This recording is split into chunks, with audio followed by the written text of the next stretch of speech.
देवादिदेव महादेव परीक्षा बहुत लेता है। उन्होंने राम जी की परीक्षा ली, उन्होंने भगवान कृष्ण की परीक्षा ली, अर्जुन की परीक्षा ली, भीष्म पितामह की परीक्षा ली, राजा दशरथ जी की परीक्षा ली, राजा जनक जी की परीक्षा ली। ऐसा नहीं कि परीक्षा नहीं लेगा, बहुत बहुत लेता है।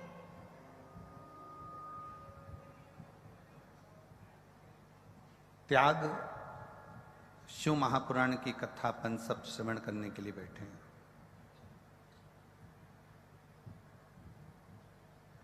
और इस त्याग शिव महापुराण की कथा का लक्ष्य है कि बुरा विचार हमारे भीतर अगर आ जाए, बुरे विचार हमारे अंदर अगर प्रवेश करे, जो समय है ना, इंसान पैसों के मजे ले रहा है और पैसा इंसान के मजे ले रहा है। ये बड़े विचित्र बात है। दुनिया को लगता है कि हम पैसे का मजा ले रहे हैं, खूब बाजार गए, चाउमीन खाई, चमक लड्डू खाया, गोलगप्पा खाया, पानी पूरी खाई, बर्गर खाया, चाउमीन खाया, इडली सांभर खाया, डोसा खाया, चाट खाई, लस्सी पी। दुनिया के लोग पैसे का मजा ले रहे हैं और पैसा दुनिया के लोगों का मजा ले रहा है। आपने पैसा जेब में था, चाट खा ली, पैसा जेब में था, आपने खूब एंजॉय कर लिया, पैसा जेब में था, आपने खूब चाउमीन खाया, न बर्गर खाया, न जो तुम खा सकते हो सब खाया, पर पैसा का मजा तुमने ले तो लिया। अब पैसा तुम्हारा कैसे मजा लेता है कि तुमने पैसा देखकर अपनी ऐशो आराम की जिंदगी जी, खूब एंजॉय करा, खूब अलमस्ती छानी, पैसे का खूब आनंद लिया। अब पैसे ने तुम्हारा मजा लेना चालू करा। मालूम पड़े तुमने जो खाया था वो शरीर में पचा नहीं, तो मालूम पड़े अब डॉक्टर के पास गए। मतलब पहले तुम पैसे का मजा ले रहे हो, फिर पैसा तुम्हारा मजा लेता है। तुम्हें डॉक्टर के घर जाना पड़ता है, बार बार इलाज कराने जाना पड़ता है, बार बार दौड़कर दिखाने जाना पड़ता है। कहीं घुटना दुख रहा है, कहीं पेट में दर्द हो रहा है, कहीं छाती में दर्द हो रहा है, कहीं सिर में दर्द हो रहा है, तो ये मत सोचना कि ये किसी ने कुछ कर दिया होगा। किसी की सामर्थ्यता नहीं कि कोई तुम्हारा बुरा कर दे। बुरा करने की सामर्थ्यता किसी की नहीं होती, सामर्थ्यता अपनी खुद की है। हम जब अच्छा करेंगे तो हमें अच्छा मिलेगा, हम जब बुरा करेंगे तो हमको बुरा मिलेगा। जैसा खाया है वैसा पचाना भी पड़ेगा। उसमें सहजता, सरलता हमारी होना चाहिए। दुनिया के लोगों को लगे कि हम पैसे का मजा ले रहे हैं तो बहुत गलत बात। पैसे का मजा तुम नहीं ले रहे, जब तुम्हारी जिंदगी पलटेगी तब पैसा तुम्हारा मजा लेगा। हॉस्पिटल में पड़े रहोगे, वेंटिलेटर पे पड़े रहोगे, आईसीयू में पड़े रहोगे, बोतल चढ़ती रहेगी, दवाइयाँ लगती रहेगी, और तुम सोचोगे कि पैसे का मैं मजा ले रहा हूं, पर पैसा तुम्हारा मजा ले रहा हो, पैसा तुम्हारा आनंद ले रहा हो। शिव परीक्षा लेते हैं।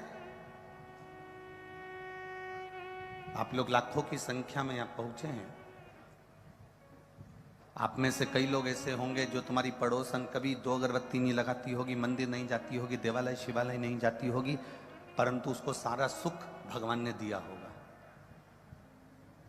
आपके मन में ये विचार आता होगा कि हम तो रोज भगवान के मंदिर जाते हैं, हम रोज भगवान से प्रार्थना करते हैं, हम रोज भगवान से विनय करते हैं, हम रोज भगवान से निवेदन करते हैं, हम रोज जल चढ़ाने जाते हैं, हम रोज मंदिर जाते हैं, हम रोज परिक्रमा लगाने जाते हैं, हम रोज भगवान की भक्ति करने जाते हैं। उसके बाद भी हमारी जिंदगी में दुख क्यों आया? और जो कभी मंदिर ना जाए, देवालय ना जाए, शिवालय ना जाए, भगवान की भक्ति में ना जाए, उसके घर में सुख ही सुख है। ये हमारे पूर्व का है, जो हम करके आए हैं वो आज हम भोग रहे हैं। अहंकार में जिंदगी मत जीना। गाड़ी में घूम रहे हो तो ये तुम्हारा पुराना प्रारब्ध है। बंगले में रह रहे हो, ये तुम्हारा प्रारब्ध होगा जो ये कथा का यजमान पद मिला। ये हमारे पूर्व का प्रारब्ध। कोई संस्थाएं इसमें जुड़ी हुई हैं, समितियां इसमें बनी हुई हैं, वो अगर सेवा में लगी हैं तो ये विचार कर लेना कि हमारे पूर्व का प्रारब्ध है। हमारा कुछ नहीं है, ये हमने जो पूर्व में किया था वो आज हमको मिल रहा है।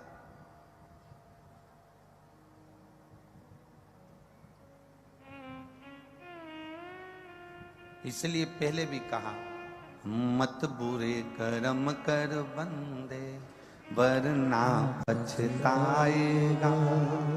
भगवान की आंखों से तू बच नहीं पाएगा, तू बच नहीं पाएगा। अरे ओ अज्ञानी मत करना दानी, अरे ओ अज्ञानी मत करना। तेरे कर्म का फल भी तू ही पाएगा, जैसा किया तूने तेरे आगे आएगा। मत बुरे कर्म कर बंदे वरना पछताएगा। भगवान की आंखों से तू बच नहीं पाएगा, तू बच नहीं पाएगा। अपने जीवन का कोई अच्छा कर्म करते जाओ, अपने जीवन का कोई श्रेष्ठ कर्म करते जाओ।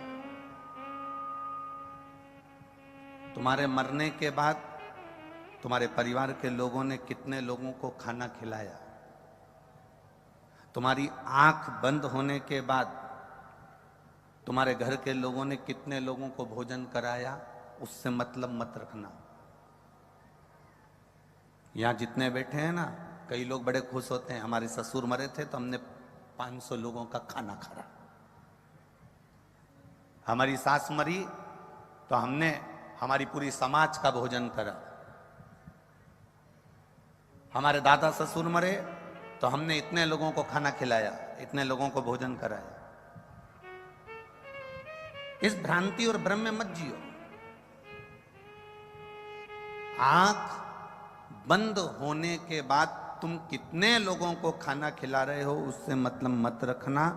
मतलब रखना कि तुम्हारी आंख जब तक खुली है, तुम जब तक जिंदा हो, तो तुमने किसी गरीब को खाना खिलाया कि ना खिलाया, किसी प्यासे को पानी पिलाया कि ना पिलाया, किसी ऐसे मरीज को जो दवाई के लिए तरस रहा है उसको औषधि चाहिए, और हमारे पास में थोड़ा भी धन अगर अधिक है और उसके पास में नहीं है, तो आपने किसी औषधि का खर्चा उठाया कि नहीं उठाया। किसी विकलांग के जीवन में कोई कष्ट आया तो उसका हाथ पकड़कर आपने उसको चलना सिखाया कि नहीं सिखाया। हमारी शिव महापुराण की कथा में भगवान देवाधिदेव महादेव का चरित्र आता है। शंकर भगवान मृत्यु लोक के देव हैं, शंकर भगवान इस भूलोक के देव हैं, ब्रह्मा ब्रह्म लोक में रहते हैं, भगवान विष्णु बैकुंठ लोक में रहते हैं, पर मृत्यु लोक का अगर कोई देव है तो वो देवाधिदेव महादेव है। शंकर भगवान पशु के भी देवता हैं, इसलिए पशुपति नाथ हैं। पक्षी के भी देवता हैं, इसलिए उनका सरंभेश्वर महादेव नाम है।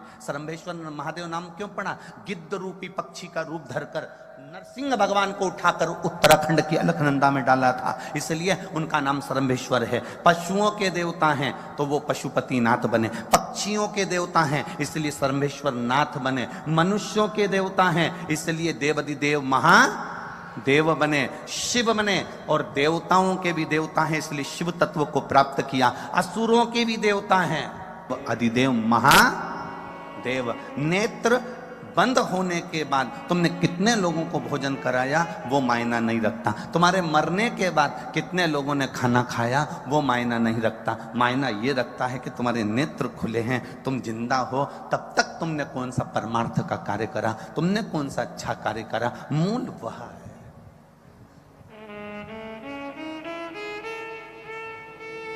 कई कई माताएं बड़ी अकड़ में कह देती हैं, वो तो मैं जिंदा हूं ना इसलिए ये घर चल रहा है, जिस दिन मैं नहीं रहूंगी ना आटे दाल का भाव मालूम पड़ जाएगा।